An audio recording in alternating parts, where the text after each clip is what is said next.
குருவடி சரணம். யூடியூப் நண்பர்கள் அனைவருக்கும் அடியேனின் அன்பான வணக்கங்கள்.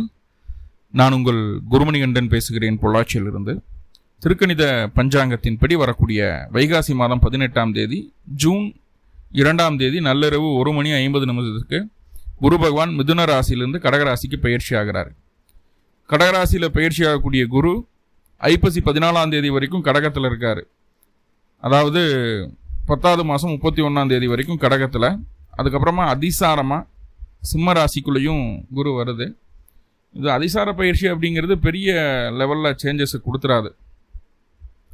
சிம்ம ராசிலேருந்து மறுபடியும் எகைன் கடகராசிக்குள்ளே வக்ரகதியில் 25/1/2027 தை மாதம் 10ஆம் தேதி வக்ரகதியில் மறுபடியும் கடகத்துக்கே போய் உட்கார்றாரு. இப்போது கடகத்தில் குரு இருந்தால் மேச ராசிக்கு என்ன மாதிரியான பலன்கள் அப்படிங்கிறது இந்த பதிவில் பார்க்க போகிறோம்.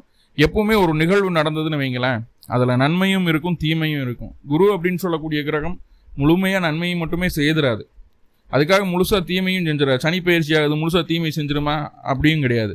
அப்போ குரு பயிற்சியினால் என்னென்ன நன்மைகள் மேஷத்துக்கு இருக்குது, அதே நேரத்தில் என்னென்ன விஷயங்களில் ஜாக்கிரதையாக இருக்கணும் அப்படிங்கிறதையும் நம்ம பார்த்துடலாம். பொதுவாக கடகத்தில் குரு இருக்கிறார் அப்படின்னாவே அது உச்ச குரு. மேக்சிமம் ஆஃப் த பவர் அந்த ஜூபிட்டருக்கு, அந்த குரு பகவானுக்கு உச்சகட்டமான சக்தி அப்படிங்கிறது குரு கடகத்தில் இருக்கும்போது தான். ஸோ அப்படி ஒரு நிகழ்வு இந்த வருஷம் நடக்குது. மறுபடியும் இதே மாதிரி ஒரு சூழ்நிலை வர்றது அப்படிங்கிறது 12 வருஷம் ஆகும். 12 வருஷத்துக்கு அப்புறம் தான் மறுபடியும் கடகத்துக்குள்ளே குரு வருவார், உச்சமாவார், எகன் அதே மாதிரியான ஒரு பொசிஷனுக்குள்ளே வரலாம். ஸோ இதுதான் அந்த குரு பயிற்சியில் நம்ம பார்க்க வேண்டிய மிக முக்கியமான விஷயம். ஆல்ரெடி மேசராசிக்கு 7.5 சனி அப்படிங்கிற ஒரு பாதிப்பும் இருக்குது. இப்போ தான் ஸ்டார்ட் ஆகிருக்கு. 7.5 சனி வந்ததுக்கப்புறம் நிறைய குடும்பத்தில் நிறைய விரயங்கள், மருத்துவ செலவுகள் வந்திருக்கும். நிறைய குடும்பத்தில் சுபகாரியங்களும் ஆகிருக்கும். ஏன்னா 12ஆம் இடம் அப்படிங்கிறது விரயம்தான். ஒன்றும் மருத்துவ செலவு கொடுக்கணும். அது மேஷத்துக்கு 11ஆம் அதிபதி 12ல் மறைகிறதுனால ஒரு நல்ல காரியத்துக்காக செலவு பண்ண வைக்கணும். ஸோ அப்படியெல்லாம் இருக்குது. மேஷம் ரெண்டையுமே அனுபவிச்சிருக்கும். இப்போ அந்த குரு கடகத்துக்குள்ளே வந்ததுக்கப்புறம் உங்களுடைய ராசிக்கு 8ஆம் இடம், 10ஆம் இடம், 12ஆம் இடத்தை பார்வை செய்கிறாரு. 12ஆம் இடத்துல, அதாவது 7.5 சனி துவக்க காலகட்டங்களில் இருக்கக்கூடிய மேசராசிக்கு குருவினுடைய பார்வை சனி மேலே விழுகுது. 7.5 சனியினுடைய பாதிப்பு இன்னும் ஒரு காலத்திற்கு உங்களுக்கு பெருசாக ஒன்றும் பண்ணாது. ஃப்ரீயாக ரிலாக்ஸாக இருக்கலாம். 7.5 சனியிலேருந்து நீங்கள் தப்பிச்சிட்டீங்க அப்படின்னு தான் சொல்லணும் இந்த ஒரு வருஷத்துக்கு. சரி, அதெல்லாம் விடுங்க. இப்போ குரு 4ஆம் இடத்துக்கு வந்தாச்சு, என்ன பண்ண போகுது அப்படின்னா, ஃபஸ்ட்டு பாருங்கள், உங்களுடைய ராசிக்கு அவர் 9ஆம் அதிபதி, பாக்கியஸ்தானாதிபதி, அதே நேரத்தில் 12ஆம் அதிபதி, விரயஸ்தானத்திற்கு அதிபதி அவர் தான். அவர் போய் 4ஆம் இடத்துல போய் உட்கார்றாரு அப்படின்னா சுகஸ்தானம் பலமடையுது அப்படின்னு தான் நம்ம சொல்லணும். ஏன்னா 9ஆம் அதிபதி 4ல் இருக்கும்போது சுகம் பலமடையும், சுகவீனப்படாது. இப்போ இதுக்கு முன்னாடி எல்லாம் உடல்நல தொந்தரவுகள் அதிகமாக இருந்துட்டு இருந்து மருத்துவ செலவுகள் அது இதுன்னு போயிட்டு வந்துருந்தீங்க. ஒரு ஹெல்த் ரிலேட்டடாக ஒரு நல்ல ஒரு சூழ்நிலையே இல்லை அப்படின்னு இருக்கக்கூடிய மேசராசி என்பவர்களுக்கெல்லாம் அப்படியே மாறிடும். ஹெல்த்து படிப்படியாக முன்னேற்றம் அடைஞ்சிடும், நல்லபடியான ஒரு சூழலுக்குள்ள வந்துடுவீங்க. சரி, அடுத்து படிப்பு அப்படிங்கிற விஷயத்தில் பார்க்கும்போது 4ஆம் இடம் படிப்பையும் சொல்லுது, உயர்கல்வியை சொல்லுது. அப்போ அந்த ஸ்கூல் 10th முடிச்சுட்டு +1 +2 காலேஜ் டைம் இந்த ஏஜ் குரூப்பில் இருக்கக்கூடிய நபர்களுக்கு இந்த காலகட்டம் படிப்பில் ஒரு நல்ல சேஞ்சஸ் இருக்கும். நாள் வரைக்கும் ரொம்ப சோம்பேறித்தனப்பட்டிருப்போம், சரியாக படிக்காமல் போயிருப்போம், நிறைய மார்க்ஸ் வந்திருக்காது, நிறைய படிச்சிருந்தாலும் நிறைய மார்க்ஸ் வந்திருக்காது, சரியாக எக்ஸாம் டைமில் சரியான ஏன்சரை நம்மளால் எழுத முடியாது, மனசுக்குள்ளே இருக்கும் நான் வெளியில் வராது. ஸோ அந்த மாதிரியான ஒரு சூழ்நிலைகளாக இருந்திருக்கும். கொஞ்சம் கஷ்டப்பட்டிருப்பீங்க. கடுமையான முயற்சிகள் முயற்சிக்கேற்ற பலன் எல்லாம் இருந்திருக்கும். இனிமேல் அந்த பலன் எல்லாம் கிடைக்க போகுது, அதில் எந்த மாற்றமும் இல்லை. 9ஆம் அதிபதி 4ல் இருந்தால் கண்டிப்பாக பலன் உண்டு.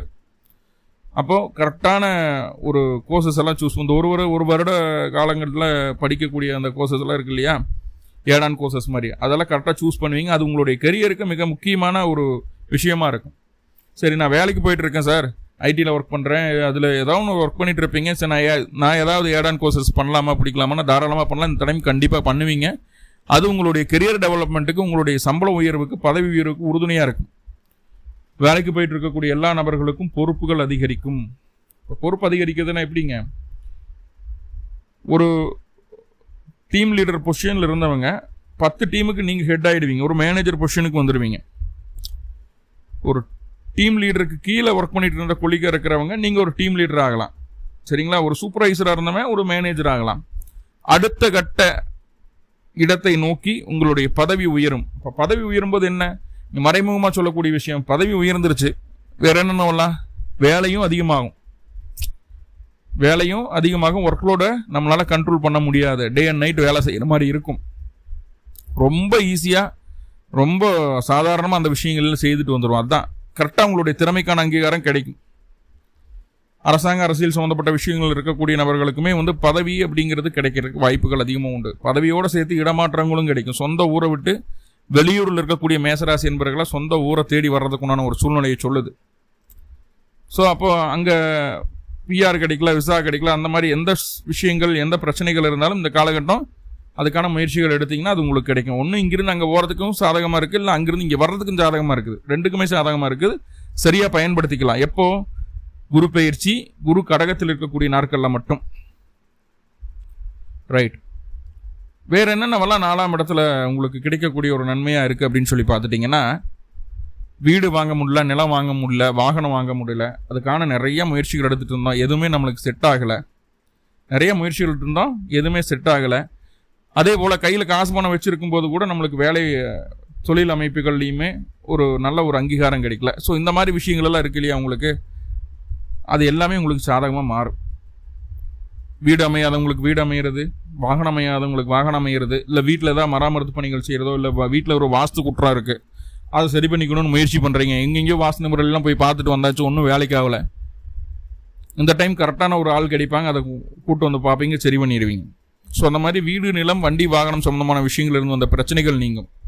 முக்கியமான ஒரு விஷயம் என்னென்னா, மேசராசியில் நீங்கள் பிறந்திருக்கீங்கன்னா உங்களுடைய தாயும் தந்தையும் நல்ல அந்யோன்யமாக இருப்பாங்க. உங்களோட குழந்தை மேசராசி 3 வயசு தான் ஆச்சு, 4 வயசு தான் ஆச்சு, என் குழந்தை பிறந்ததுக்கப்புறம் கணவன் மனைவி நாங்கள் ஒன்றா இல்லை, சண்டை சச்சரவாக இருந்துட்டு இருக்குது, ஒன்றும் திருப்தி இல்லாமல் இருந்துட்டு இருக்கு அப்படின்னு ஃபீல் பண்ணீங்க அப்படின்னா, நீங்கள் உங்கள் குழந்தை மேசராசி அல்லது மேஷ லக்னமாக கூட இருக்கலாம், தப்பில்லை. குரு பயிற்சி ஆனதுக்கப்புறம் கணவன் மனைவிக்குள்ளே நல்ல ஒரு அண்டர்ஸ்டாண்டிங் வரும் அப்படிங்கிறத நம்ம புரிஞ்சுக்க வேண்டியது இருக்குது. சரி, 4ஆம் இடத்துல குரு இருந்தால் படிப்பு, வேலைவாய்ப்பு, அதே போல் சொந்த தொழில் செய்யணும் அப்படிங்கிற எண்ணம் வரும். சொந்த தொழில் செய்யணும் அப்படிங்கிற எண்ணம் வரும். அதுக்கான முதலீடை செய்யணுங்கிற விருப்பம் அதிகரிக்கும். ஸோ இப்படி நிறைய விஷயங்கள் அங்கே கோர்த்து வருது. 4ஆம் இடம் அப்படிங்கிற சுகஸ்தானம் மட்டும் கிடையாது, முதல் திரிகோணம் அது, முதல் கேந்திரம் அது, முதல் லக்ஷ்மி சாணம். அங்கே போய் 9ஆம் அதிபதி பாக்கியாதிபதி உட்கார்றது அப்படிங்கிறது மிகப்பெரிய நன்மை. சரி சார், வீடு வண்டி வாகனம்லாம் வாங்கணும் பிடிக்கணும்னு நினச்சிட்டு இருக்கேன், அதுக்கெல்லாம் சக்ஸஸ் ஆகணும்னு நினைக்கிறீங்க சொல்கிறீங்க, ஆனால் எனக்கு சொத்து விற்கணும்னு நினச்சிட்டு இருக்கேன், அதுக்கான முயற்சி எடுத்துகிட்டு இருக்கேன், ஒன்றுமே நடக்க மாட்டேதே அப்படின்னு கேட்டால், அதுவும் இந்த காலகட்டம் 12ஆம் அதிபதி நாளில் உட்காந்தா சொத்து விரயம் ஏற்படும், சுபகாரியங்களுக்காக சொத்து விரயம் ஏற்படும் அப்படிங்கிறத சொல்லுது. சரிங்களா? ஒரு நல்லது செய்யணும் அப்படிங்கிறதுக்காக கையில் இருக்கிற பொருளை, காசு பணத்தையெல்லாம் விற்று, ஒரு நகையை விற்று, இல்லைன்னா ஒரு லேண்டை விற்று நல்ல காரியத்தை நம்ம செய்துக்கிடுவோம். ஸோ அந்த மாதிரியான ஒரு சூழ்நிலைகளும் காட்டுது. மருத்துவமனையில் நீண்ட காலமாக மருத்துவமனையில் அட்மிட் ஆகி ட்ரீட்மெண்ட் எடுத்துட்டு இருக்கக்கூடிய மேசராசி என்பவர்கள்லாம் வீடு திரும்புறதுக்கு உண்டான காலம் வந்தாச்சு. ஆரோக்கியம் சூப்பராக இருக்க போது, முன்னாடி இருந்த தொந்தரவுகள் பிரச்சனைகள் எதுவுமே இல்லை, ரிலாக்ஸ்டாக ஃப்ரீயாக இருக்க போகிறீங்க. ரைட். இப்போ குரு 8ஆம் இடத்தை பார்க்குது இல்லையா, அஷ்டமஸ்தானத்தை பார்க்குது. அவர் 9ஆம் அதிபதி 12ஆம் அதிபதி அஷ்டமஸ்தானத்தை 4ஆம் இடத்துலேருந்து பார்க்குறாரு. இது என்னென்னா, இதுக்கு முன்னாடி ஏதாவது வம்பு வழக்கு பிரச்சனைகளை சிக்கியிருக்கிறீங்க, அதுக்கான கோர்ட்டு கேஸ் எல்லாம் போயிட்டுருக்கு அப்படின்னா, நீங்கள் அந்த வம்பு வழக்கு பிரச்சனையில் இருந்து வெளிவர்றதுக்கு உண்டான ஒரு அற்புதமான கீ டூல் கிடைக்கும். ஸோ இதை செஞ்சால் இந்த பிரச்சனையிலேருந்து நம்ம வெளியே வந்துடலாம் அப்படின்னு அந்த ஒரு வாய்ப்பையும் குரு பகவான் ஏற்படுத்தி தரார். சரி, எப்போ யாருக்கோ காசு பணம் கொடுத்துட்டு அந்த காசு பணம் திரும்பி வரமாட்டேது, அதுக்கான எங்கெங்கேயோ போயிட்டோம், எந்த கோயிலுக்கோ போயிட்டோம், வரவே இல்லை, நம்மளை ஏமாற்றிட்டு போயிட்டாங்கிற ஒரு எண்ணம் மட்டும்தான் மனசுக்குள்ளே இருக்குது அப்படின்ட்டு இருந்ததுன்னா, கண்டிப்பாக வீட்டு பக்கத்தில் இருக்கக்கூடிய குருஸ்தலங்களுக்கு போயிட்டு வாங்க, தப்பே கிடையாது. விட்ட பணம் கைக்கு சேரும். தினமும் அந்த குருஸ்தலத்தில் குருவுக்கு 2 நெய் தீபம் போட்டுவாங்க, இல்லைன்னா வியாழக்கிழமை நாள் மட்டுமாவது போடுங்க. இழந்த பணத்தை மீட்டெடுக்கக்கூடிய வாய்ப்பினை அந்த குரு பகவான் ஏற்படுத்தி தருவார். அடுத்ததாக பார்த்துட்டிங்கன்னா, உயிர் சொத்து சம்மந்தமாக ஏதாவது தொந்தரவுகள் இருக்குது, இல்லை உயிர் சொத்து சம்மந்தமாக ஏதாவது பேச்சுவார்த்தைகள் ஏற்படணும், உயிர் சொத்தை பிரிக்கணும், அந்த மாதிரி ஏதாவது விஷயங்கள் இருந்ததுன்னா இந்த காலகட்டம் தாராளமாக செய்யலாம். அதே நேரத்தில் உயிர் சொத்து பிரிவினையில் இருக்குது, நம்மளுக்கு வர வேண்டிய சொத்து நம்மளுக்கு சேரல, அதுக்கான வம்பு வழக்கு கோர்ட்டு கேஸுகள்லாம் போயிட்டு இருக்கு அப்படின்னா அதில் ஒரு நல்ல மாற்றம் கிடைக்கும். உங்களுக்கு உங்களுக்கு நியாயமாக சேர வேண்டிய சொத்து உங்களுக்கு சேர்றதுக்குண்டான வாய்ப்புகளையும் சொல்லுது. ஸோ இப்படி குரு 4ஆம் இடத்துல இருக்கும்போது 8ஆம் இடத்தை பார்வை செய்கிறதுனால எத்தனை நன்மைகளும் உண்டு 10ஆம் இடத்தை பார்க்குது. இது நாள் வரைக்கும் தொழிலில் பயங்கரமான அடி விழுந்திருக்கும். ஏன்னா 12ஆம் இடத்துல சனி வந்ததுக்கப்புறம் கண்டிப்பாக தொழில் டவுன் ஆகிருக்கும். நிறைய அலைச்சல் இருக்கும், நிறைய செலவுகள் இருக்கும், எதையுமே கண்ட்ரோல் பண்ணவே முடியாது, நம்ம கையில் எதுவுமே இல்லை அப்படிங்கிற மாதிரியெல்லாம் தோணிடும். நம்மளாம் எதுக்கடா இருக்கும் அப்படின்ற எண்ணத்தையெல்லாம் கொடுத்துருவார் 12ஆம் இடத்து சனி. குருவினுடைய பார்வை 10ஆம் இடத்துக்கு கிடைக்கும்போது அந்த தொழிலில் இருந்து வந்த பிரச்சனைகள் எல்லாமே குறையுது. அடுத்தடுத்து என்ன பண்ணலாம், தொழில் எப்படிலாம் டெவலப் பண்ணலாம் அப்படிங்கிற மைண்ட் செட்டு மட்டும்தான் மைண்டில் ஓடிட்டுருக்கும். மற்றபடி மாமியார் மருமகள் இடையே இருந்து வந்த பிரச்சனைகள் குறையும். மாமியாருக்கும் மருமகளுக்கு இடையே நல்ல ஒரு சுமூகமான உறவு நீடிக்கும். இதனால் வரைக்கும் தொழிலில் உங்களை எல்லாம் யார் மட்டம் தட்டிட்டு இருந்தாங்களோ அவங்க எல்லாத்துக்கும் முன்னாடியுமே ரொம்ப ஒரு திமிரா கெத்தா ஆணவமாக என்னால் முடிஞ்சது பாரு, நான் சக்ஸஸ் பண்ணி வந்துட்டேன் அப்படின்னு சொல்லி கெத்தா சொல்கிற அளவுக்கு உண்டான ஒரு சூழ்நிலையை அந்த குரு பகவான் ஏற்படுத்தி தந்துடுவார். ஸோ அதில் எந்த மாற்றமும் இல்லை. அதே நேரத்தில் 12ஆம் இடத்துக்கு குருவினுடைய பார்வை 7.5 சனியினுடைய பாதிப்பில் இருந்துட்டு இருக்கக்கூடிய மேசராசி அன்பர்களுக்கு அந்த 12ஆம் இடத்துக்கு குருவினுடைய பார்வை என்ன செய்யுது அப்படின்னா, 7.5 சனியினுடைய பாதிப்பை குறைக்கிறது மட்டும் இல்லாமல் இதுவரைக்கும் செய்த செயலுக்குண்டான லாபம் கிடைக்காமையே போயிட்டு இருந்தது மேஷத்துக்கு. உங்களுடைய செயலுக்குண்டான சரியான சன்மானத்தை இந்த 12ஆம் இடத்து பார்வை, குருவினுடைய பார்வை, சனி மீது உள்ள பார்வை கண்டிப்பாக ஏற்படுத்தி கொடுக்கும். நீங்கள் என்ன செய்கிறீங்களோ, எவ்வளோ எஃபர்ட் போடுறீங்களோ அந்த அளவுக்கு ரிசல்ட், எந்த அளவுக்கு ஹார்ட் ஒர்க் பண்ணுறீங்களோ அந்த அளவுக்கு நல்ல பலனை கொடுக்கும், நல்ல சம்பாத்தியத்தை கொடுக்கும். அதில் எந்த மாற்றமும் இல்லை. ஓகே, ஓவராலாக பார்த்துட்டிங்கன்னா இதெல்லாம் நன்மையாக சொல்லிட்டோம். ஸோ இதில் சின்ன சின்ன வருத்தங்களும் குறைபாடுகளும் உண்டு குரு 4ஆம் இடத்துல இருக்கிறதுனால. ஃபஸ்ட்டு கணவன் மனைவி உறவுக்குள்ள பெரிய விரிசல் வருவதற்கு வாய்ப்புகள் உண்டு. அப்போ கணவன் மனைவி உறவை ஸ்மூத்தாக அட்ஜஸ்ட் பண்ணி கொண்டு போகணும், கொஞ்சம் விட்டு கொடுத்து போகணும். என்ன வேணும் என்ன வேணாம் அப்படிங்கிறத நம்மளாக புரிஞ்சுக்கிட்டு, அவங்க சொல்ல மாட்டாங்க கண்டிப்பாக, நம்மளாக புரிஞ்சுக்கிட்டு வேணுங்கிற மாதிரி நம்ம அவங்களுக்கு தேவையானதை நம்ம பூர்த்தி பண்ணி வைக்கிறதுக்கு உண்டான வழியை பார்க்கணும். 2வது, தந்தை மகனுக்கும் இடையே இருந்து வந்த உறவு நிலையில் சிறு விரிசலோ பாதிப்போ ஏற்படுவதற்கு வாய்ப்புகளை சொல்கிறது. அதே நேரத்தில் அந்த காலகட்டம் 4ஆம் இடத்துல குரு இருக்கும்போது குலதெய்வ வழிபாடு, தெய்வ சங்கல்பத்துக்குள்ளே போகிறது பிடிக்கிறது, இதெல்லாம் நம்ம பண்ண மாட்டோம். அது கொஞ்சம் பெண்டிங் ஆகும். எல்லாமே நம்மளுக்கு சாதகமாக இருக்குது, எல்லாமே நம்மளுக்கு அனுகூலமாக இருக்கிற மாதிரி இருக்கும்போது தெய்வத்தை மறந்துடுவோம் இல்லையா? அந்த மறதி இங்கே வர்றதுக்கு வாய்ப்புகள் உண்டு. ஆல்ரெடி நம்ம பெரிய பொறுப்பில் இருக்கோம், பதவியில் இருக்கோம் அப்படின்னா கொஞ்சம் ஒர்க்லோடு, முன்னாடியே சொன்ன மாதிரி ஒர்க்லோடு அதிகமாகும் இந்த காலகட்டம். ஸோ அதை நம்ம அந்த ஒர்க்லோடை மேனேஜ் பண்ணி நம்மளுடைய பொறுப்பை பதவியை தக்க வச்சுக்கிற மாதிரியான ஒரு சூழ்நிலைகள் இருக்கும். 3வதா, மூத்த சகோதரம், சித்தப்பா அப்படிங்கிற உறவு நிலைகளில் சின்ன சின்னதான கசப்புகளும் சங்கடங்களும் வந்து போகும். அதே போல் பாலிய நண்பர்கள், ரொம்ப நாளாக நண்பர்களாக இருக்கக்கூடிய நபர்கள் உங்களுக்கு எகென்ஸ்டாக செயல்படுறாங்களோ அப்படிங்கிற ஒரு எண்ணத்தை கொடுக்கும்.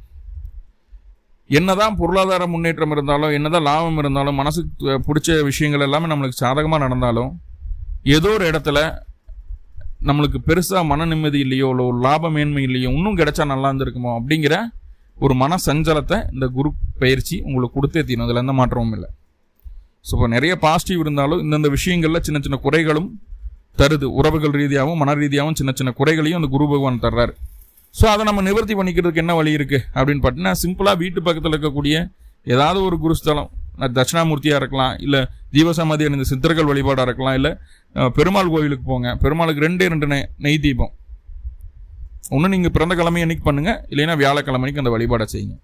செய்துட்டு வாங்க. கண்டிப்பாக அந்த குரு பயிற்சியில் ஏற்படக்கூடிய நன்மைகள் பலவிதமாக அதிகரிக்கும், தீமைகளும் குறைஞ்சிரும் அப்படிங்கிறத புரிஞ்சுக்கணும்.